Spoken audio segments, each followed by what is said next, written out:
প্রিয় ছাত্রছাত্রী, আশা করি তোমরা সকলেই ভালো আছো এবং আজকের এই একটি নতুন ভিডিও নিয়ে এলাম। তোমরা আশা করি থাম্বনেল দেখেই বুঝতে পেরে গেছো যে আমি লোকপাল নিয়ে কথা বলবো।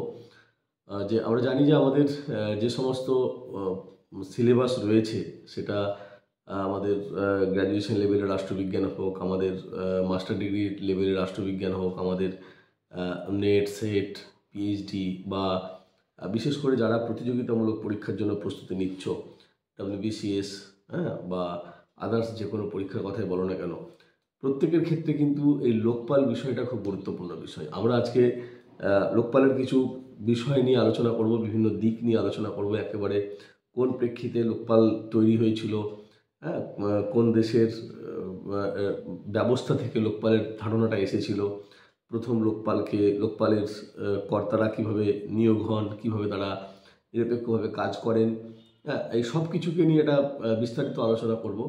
তাই ভিডিওটি একদম প্রথম থেকে শেষ পর্যন্ত ছাত্রছাত্রীদেরকে বলবো যে তোমরা দেখো, তাহলে আশা করি তোমরা লোকপাল সম্পর্কে একটা স্বচ্ছ ধারণা এই ভিডিও থেকে তোমরা কিন্তু পাবে। যাক, আমি একেবারে শুরুতেই চলে যাই। যে আমরা জানি জনকল্যাণকর রাষ্ট্রের কর্ণধারদের একটা গুরুত্বপূর্ণ কর্তব্য হচ্ছে যে জনসাধারণের দুঃখ দুর্দশা এবং যে সমস্ত অভাব অভিযোগ আছে সেগুলোকে যথাসম্ভব দূর করে রাষ্ট্রের বিরুদ্ধাচরণের পথ থেকে জনগণকে কিভাবে বিরত রাখা যায় সেদিকে লক্ষ্য রাখা, এবং রাষ্ট্রের অভ্যন্তরে বিশৃঙ্খলার সৃষ্টির অন্যতম উপাদান হিসেবে যেগুলো কাজ করে সেগুলো যাতে করে, সেই অভিযোগগুলো যাতে করে না থাকে সেগুলোর দিকে কিন্তু তারা যথেষ্ট লক্ষ্য রাখেন বা লক্ষ্য রাখা দরকার। সচরাচর দেখা যায় যে প্রশাসন কর্তৃপক্ষের গাফিলতি, কখনো বা তাদের অপদার্থতা, তাদের অনভিজ্ঞতা এবং তাদের কোনো কাজের উপেক্ষা করার মনোভাব, যার ফলে কি হয় না, নাগরিকরা ঝামেলায় পড়ে, তারা অস্বস্তিকর পরিস্থিতির মধ্যে পড়ে, নাগরিকদের আর্থিক ক্ষয়ক্ষতি হয় এবং মানসিক অশান্তিতে ফেলে দেওয়া হয় জনগণকে। অথচ এই প্রশাসকের একটা গোষ্ঠী যদি তারা যদি একটুখানি বিবেচনার সঙ্গে ব্যাপারগুলোকে দেখতো, লক্ষ্য রাখতো, তাহলে কিন্তু এই সমস্যার ইস্যুগুলো এতটা বেশি বাড়াবাড়ি হতো না এবং জনগণকে এতটা বেশি ভুগতে হতো না। এবং একেবারেই এটা মনে রাখা দরকার যে জনগণ প্রশাসনের সম্পর্ক কিন্তু খুব দরকার, এবং এই জনগণ এবং প্রশাসনের সম্পর্ক রেখে প্রশাসন যদি এই অভিযোগগুলোকে দূর করে নাগরিকের মনে যদি প্রশাসন সম্পর্কে একটা আস্থা স্থাপন করতে পারে তাহলে কিন্তু যথেষ্ট ভালো হয়। আমরা দেখেছি যে নাগরিক এবং এই প্রশাসনের বিষয়টাকে আমরা যদি একটু অন্য দৃষ্টিকোণ থেকে বিশ্লেষণ করি তাহলে দেখব যে গণতান্ত্রিক ব্যবস্থায় কিন্তু প্রশাসন এবং নাগরিক এটা একটা বন্ধনে আবদ্ধ। নাগরিকদের সার্বিক কল্যাণের জন্যে, তাদের ব্যক্তিত্বের বিকাশের জন্যে এবং তাদের রাষ্ট্রীয় কার্যক্রমে যথোপযুক্তভাবে সামিল যাতে করে করা যায় সেদিকে কিন্তু গণতান্ত্রিক প্রশাসনের একটা প্রাথমিক উদ্দেশ্য। তবে মনে রাখতে হবে যে প্রশাসনের সাফল্য এবং ব্যর্থতা দুটোই কিন্তু আছে। যদি জনগণ মনে করে যে প্রশাসন যে কাজগুলো করছে সেই কাজগুলোকে একেবারে সব 100% সঠিক হতে হবে সবসময়, এরকমটা কিন্তু নয়। প্রশাসন যখন কাজ করছে তখন তাদের কিছু কিছু ক্ষেত্রে তাদের বিশৃঙ্খলা বা তাদের কোনো ব্যর্থতা হতেই পারে, কিন্তু প্রশাসনকে তাৎক্ষণিকভাবে খেয়াল করতে হয় যে ওই সমস্যাটা হয়েছে, সমস্যাটা কীভাবে মেটানো যাবে। যদি এই মিটে নিয়ে যাওয়ার দিকে লক্ষ্য থাকে তাহলে কিন্তু খুব সুন্দরভাবে আর জনগণের রাগ বা জনগণের প্রশাসকের বিরুদ্ধে যে প্রতিক্রিয়া, মানে ক্ষিপ্র প্রতিক্রিয়া, সেটা কিন্তু থাকে না। কিন্তু সমস্যা হচ্ছে যে দেখা দেয় যে যদি প্রশাসনের বিরুদ্ধে নাগরিকদের অভিযোগ আছে এবং সেই অভিযোগগুলো দিনের পর দিন বেড়েই চলেছে, কিন্তু সেই অভিযোগগুলো নিয়ে প্রশাসন কোনো ব্যবস্থা নিচ্ছে না এবং প্রশাসক যখনই এগুলো ব্যবস্থা নিচ্ছে না এবং সেগুলো যখন একেবারে সেগুলো কী বলবো, মানে সমস্যার পাহাড় তৈরি হচ্ছে, তখন কিন্তু জনগণের মনের মধ্যে একটা খারাপ ধারণা যাচ্ছে প্রশাসনের প্রতি, এবং এইটাই হচ্ছে মেন, মানে এই পরিস্থিতিটা তৈরি হওয়াটাই কিন্তু মেন সমস্যা। এই সব এই যে মানে কি বলবো, মানে রাগের একটা, ক্ষোভের যে একটা আগুন দিনের পর দিন বেড়ে যাচ্ছে ভেতরে প্রশাসকের বিরুদ্ধে, এটা কিন্তু জনগণের একটা খারাপের দিক, মানে প্রশাসকের একটা খারাপের দিক জনগণের প্রতি। এখন এখান থেকে কিন্তু বিশৃঙ্খল পরিস্থিতিগুলো তৈরি হয়। যাই হোক, এইরকমই এই যে মানে আধিকারিকদের প্রতি, প্রশাসকদের প্রতি, যাই বলে না কেন, জনগণের এই যে একটা দিনের পর দিন একটা মানে রাগের সৃষ্টি হচ্ছে, একটা বিশৃঙ্খল পরিস্থিতির মনের মধ্যে উদ্বিগ্ন সৃষ্টি হচ্ছে। এখান থেকে আমরা দেখেছিলাম যে 1809 সালে প্রথম মানে অম্বুডসম্যানের ধারণা একটা আনছে সুইডেন। সেক্ষেত্রে কি দেখা যাচ্ছে না, সেক্ষেত্রে দেখা যাচ্ছে যে সুইডেনের পার্লামেন্ট তারা একটা অম্বুডসম্যান প্রতিষ্ঠা করলো, নামক একটা প্রতিষ্ঠা করলো। অম্বুডসম্যান শব্দ থেকে বলে রাখি, অম্বুড শব্দটি কিন্তু একজন ব্যক্তিকে বোঝায় যে কি করবে না, অন্য ব্যক্তির মুখপাত্র হিসেবে প্রতিনিধিত্ব করবে। এবং এই মুখপাত্র সে অন্য ব্যক্তির হয়ে কি করবে না, তার যে মানে সরকারি আধিকারিকবৃন্দের, অসামরিক, সামরিক এবং বিচার বিভাগীয় কর্মচারীদের যে কাজকর্ম, সেগুলোকে কিন্তু তত্ত্বাবধান করবেন। অর্থাৎ যদি কোনো সরকারি কর্মচারী, যদি কোনো আধিকারিক, যদি কোনো বিচার বিভাগীয় কর্মী, তারা যদি কোনো নাগরিকের প্রতি কোনো মিসগাইড করে থাকেন বা কোনো খারাপ কাজ করে থাকেন, তাহলে এই অম্বুডসম্যান কিন্তু সেই ব্যাপারটা লক্ষ্য রাখবেন। তাহলে আমরা দেখতে পাচ্ছি যে এই প্রশাসকের, আধিকারিকদের কাজকর্মের লক্ষ্য রাখার দায়িত্ব নিয়েই, লক্ষ্য রাখার বিষয়টাকে নিয়ে প্রথম কিন্তু সুইডেনে এই অম্বুডসম্যান নামক প্রতিষ্ঠানটা তৈরি হয়েছিল। এবং তারপর থেকে আমরা জানি যে সারা পৃথিবী জুড়ে বিভিন্ন দেশ তাদের দেশে অম্বুডসম্যান ব্যবস্থাটা চালু করেছিলেন। এ প্রসঙ্গে বলে রাখা ভালো, মূলত দ্বিতীয় বিশ্বযুদ্ধের পরে যখন জনকল্যাণকর রাষ্ট্রগুলো তারা তাদের কাজকর্ম এগিয়ে নিয়ে যাচ্ছে, যখন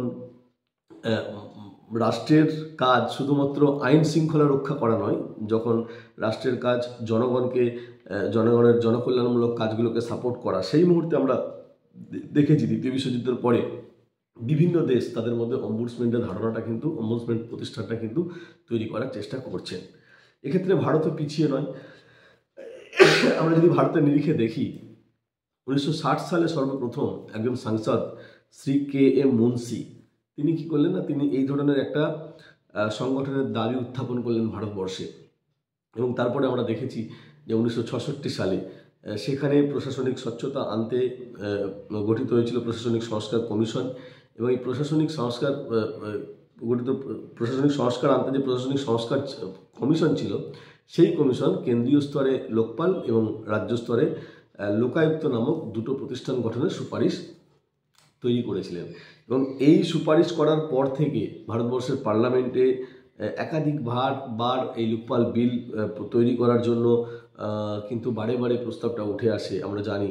এবং আমরা জানি, এটাও জানি যে যারা ভারতীয়রা, আমরা জানি যে এই লোকপাল বিলটাকে প্রতিষ্ঠা করার জন্য আন্না হাজারের লড়াই, তিনি কিন্তু আন্না হাজারে কিন্তু মানে অনেকবার অনশন, অনেক দিন, অনেক মাস, বছরের পর বছর অনশন করে গিয়েছিলেন, পরপর ধাপে ধাপে, ঠিক আছে, তার কর্মসূচি কিন্তু চালিয়েছিলেন যাতে করে লোকপাল বিলটা ভারতবর্ষে প্রতিষ্ঠা করা যায়, তৈরি করা যায়। যাই হোক, একেবারে অনেক প্রতীক্ষার পরে ভারতবর্ষে লোকপাল বিলটা ভারতের পার্লামেন্টে পাস হয়েছিল 17 ডিসেম্বর 2013 সালে। এবং এই বিলটা রাষ্ট্রপতি স্বাক্ষর করেছিলেন 1 জানুয়ারি 2014 সালে। এবং বিলটা কার্যকরী হয়েছিল 16 জানুয়ারি 2014 সাল থেকে। এইখানটা খুব ভালো করে মনে রাখবে যে ভারতবর্ষে লোকপাল বিল প্রথম উত্থাপিত হয়েছিল সংসদে, একজন সাংসদ করেছিলেন, তার নাম হচ্ছেন শ্রী K.M. মুন্সি, 1960 সালে। এবং লোকপাল বিল পার্লামেন্টে পাস হচ্ছে 17 ডিসেম্বর 2013 সালে। রাষ্ট্রপতির কাছে যাচ্ছেন 2014 সালের 1 জানুয়ারি, এবং ওই দিনই রাষ্ট্রপতি সেই বিলে স্বাক্ষর করেন। এবং 16 জানুয়ারি 2014 থেকে এই বিলটা কার্যকরী হয়ে থাকে। এই হলো লোকপাল বিলের ইতিহাস। এখন এর উদ্দেশ্যটা কী ছিল? লোকপাল বিলের উদ্দেশ্য ছিল যে ভারতবর্ষের এবং বিভিন্ন রাজ্যগুলোর মধ্যে মন্ত্রী এবং যে আমলারা রয়েছেন তাদের বিরুদ্ধে আনিত অভিযোগগুলো কতটা ঠিক, সেই অভিযোগগুলোর বিচার করা কতটা ঠিক বা কতটা ভুল, এবং প্রয়োজন হলে তারা বিভিন্ন সংস্থাকে দায়িত্ব দেবেন, বিভিন্ন সংস্থাকে দায়িত্ব দিয়ে লক্ষ্য রাখবেন যে এই অভিযোগগুলো ঠিক কতটা অভিযোগ রয়েছে বা অভিযোগগুলো ঠিক না ভুল। এখন এইটা ঠিক দেখতে গেলে ভারতীয় লোকপালের কিছু নিরপেক্ষ বৈশিষ্ট্য থাকা দরকার। এই নিরপেক্ষ বৈশিষ্ট্যগুলো কী কী সেগুলো আমরা একটু লক্ষ্য রাখবো। 1 নম্বর হচ্ছে যে সুনিশ্চিতভাবে এদের স্বাধীন এবং নিরপেক্ষ হতে হবে। আমরা জানি যে লোকপালের মতো সংস্থা যদি স্বাধীন এবং নিরপেক্ষ না হয় তাহলে কিন্তু তারা তাদের কাজগুলো ঠিকঠাকভাবে করতে পারবে না। 2 নম্বর হচ্ছে এদের তদন্ত ও মামলার কর্মধারা গোপনে অনুষ্ঠিত হওয়া উচিত এবং তদন্তের ধরন হবে অআনুষ্ঠানিক। কোনোভাবে তদন্তের ধরন কিন্তু আনুষ্ঠানিকভাবে হবে না, ঢাকঢোল পিটিয়ে হবে না, কারণ এটা যদি প্রকাশিত হয়ে যায় যে কোনটার বিষয়ে তদন্ত হচ্ছে তাহলে সেই তদন্তটা মাঝখান থেকে প্রভাবিত হতে পারে। 3 নম্বর হচ্ছে যতদূর সম্ভব তাদের নিযুক্তি হবে অরাজনৈতিক, কোনো রাজনৈতিক স্তরে কিন্তু নিযুক্তি হবে না। আমরা নিযুক্তির ব্যাপারটা একটু পরে অবশ্য যাব। 4 নম্বর হচ্ছে দেশের সর্বোচ্চ বিচারালয়ের বিচারকদের সমতুল্য মর্যাদা এদের দেওয়া উচিত। 5 নম্বর এদের কার্যধারার ক্ষেত্রে বিচার বিভাগীয় হস্তক্ষেপ ঘটবে না এবং কর্তব্য পালনের ক্ষেত্রে প্রাসঙ্গিক তথ্য সংগ্রহে তাদের অবাধ স্বাধীনতা এবং ক্ষমতা থাকা উচিত। 6 নম্বর যেটা দরকার সেটা হচ্ছে সরকারের শাসন বিভাগের থেকে কোনো ধরনের সুযোগ সুবিধা বা আর্থিক লাভের আশা করা তাদের উচিত নয়। এখন এই যারা কর্মকর্তা হবেন তাদের লোকপাল যিনি হবেন বা লোকপালের কর্মকর্তা যারা হবেন যাই বলি না কেন, তাদের নিয়োগটা কিভাবে হবে? তাদের নিয়োগটা হবে যে বিরোধী পক্ষের নেতা এবং ভারতের প্রধানমন্ত্রীর সঙ্গে আলোচনা সাপেক্ষে প্রধানমন্ত্রীর পরামর্শক্রমে রাষ্ট্রপতি লোকপাল নিযুক্ত করবেন এবং লোকপাল ভারতের প্রধান বিচারপতির সমতুল্য মর্যাদা ভোগ করবেন এবং লোকপালদেরকে কার্যকালের মেয়াদ কত না, কার্যকালের মেয়াদ হচ্ছে 5 বছর। এবং এই প্রসঙ্গে বলা ভালো যে একজন লোকপাল তিনি যদি মনে করেন যে তিনি পদত্যাগ করবেন তাহলে তিনি তার পদত্যাগপত্র তার স্বহস্তে লেখা পদত্যাগপত্র রাষ্ট্রপতির কাছে জমা করতে পারেন। এবং লোকপালদের অপসারণ হবে কোন পদ্ধতিতে, যদি অপসারণ করার দরকার পড়ে তাহলে ভারতবর্ষের প্রধান সুপ্রিম কোর্টের বিচারপতিদের অপসারণের যে পদ্ধতি সেই পদ্ধতিতেই তাদের অপসারণ করা সম্ভব এবং তাদের বেতন ভাতা এবং অন্যান্য সুযোগ সুবিধাগুলো সুপ্রিম কোর্টের প্রধান বিচারপতি যেমন হয় সেই রকমের সমতুল্য। অতএব আমি আগেই বলেছি যে ভারতবর্ষের সুপ্রিম কোর্টের প্রধান বিচারপতির সমতুল্য মর্যাদা তারা পাবেন। এবার আমরা একটু দেখে নেব যে ভারতের প্রথম লোকপাল কে ছিলেন। প্রথম লোকপাল ছিলেন পিনাকি চন্দ্র ঘোষ, বাঙালি লোক, বাঙালি মানুষ, এবং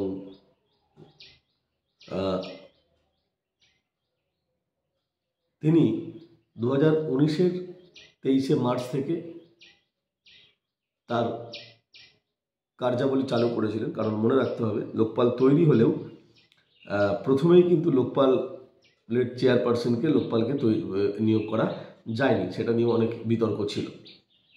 তো যাই হোক, এই ছিল আমাদের লোকপালের বিষয়। তো লোকপাল নিয়ে যদি আরও কোনো প্রশ্ন থাকে তাহলে তোমরা অবশ্যই কমেন্ট করে জানাবে যে কী প্রশ্ন আছে। আর লোকপালের পরে আমি এর পরের ভিডিওতে কিন্তু লোকায়ুক্ত নিয়েই আলোচনা করব। তোমরা অবশ্যই খেয়াল রাখবে, লোকায়ুক্ত নিয়েও কিন্তু আমি এই ভিডিওতে কথা বলবো। ধন্যবাদ, সকলে ভালো থাকবে। যদি নতুন হয়ে থাকো অবশ্যই চ্যানেলটি সাবস্ক্রাইব করবে, আর যদি পুরনো হয়ে থাকো তাহলে একটা লাইক করে অন্তত ভিডিওটাকে এগিয়ে দেওয়ার চেষ্টা করবে। আর অবশ্যই বন্ধুদের মধ্যে একটা শেয়ার করে দিও, তাহলে অন্যান্য বন্ধুরাও এটা দেখার সুযোগ পাবে। ধন্যবাদ।